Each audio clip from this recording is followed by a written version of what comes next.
On voit des gens qui ont des grandes souffrances. On voit des gens qui... Pourquoi de tels malheurs? Il faut savoir une bonne chose.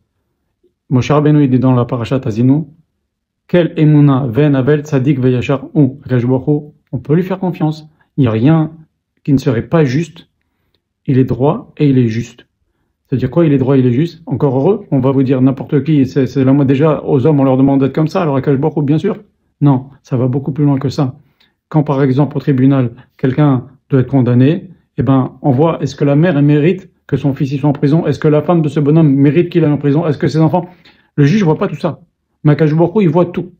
Et Akash Baruch Hu, il voit aussi d'une génération à l'autre. Et donc, il faut savoir une bonne chose, quand on voit des choses comme ça, on en a parlé dans différents cours, vous verrez ici, j'en ai parlé dans ce cours-là, quand il y a des choses qui se passent comme ça, c'est soit, Chas Shalom, eh ben, une punition. Et pour savoir si c'est une punition ou pas, il faut voir après l'épreuve, est-ce que la personne y récupère son niveau spirituel ou pas.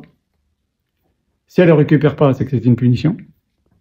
Si elle le récupère, c'est que c'était deuxième option. Quand on voit des choses comme ça peut être une épreuve. Une épreuve pour faire monter la personne. Les épreuves, je vous rappelle ce que dit Rabbi Chaim Vital, les épreuves, ce ne sont pas des murs, ce sont des marches pour marcher plus haut, pour monter plus haut, pour s'élever, pour progresser. Impossible de progresser, de donner quelqu'un de grand sans épreuve. Trouvez-moi un grand d'Israël qui n'a pas eu des épreuves. Impossible, ça n'existe pas. Prenez David, prenez Rabbi Shimon Bar Yochai, prenez Moshe Rabbeinu, prenez Yosef Hatzadik. Ils ont eu des épreuves terribles.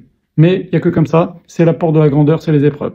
Troisième option, et c'est ce qu'on a expliqué dans le cours d'aujourd'hui, c'est on paye quelque chose d'un Gilgul précédent. Donc dans tous les cas, c'est très dur, mais on peut s'estimer, quelque part, finalement c'est bien. Parce que si quelqu'un fait des bêtises, il a fait des péchés, vaut mieux qu'il paye ici qu'après. S'il a des épreuves, ça lui permet de monter, c'est bien aussi. Et s'il répare son Gilgul précédent, aussi c'est bien.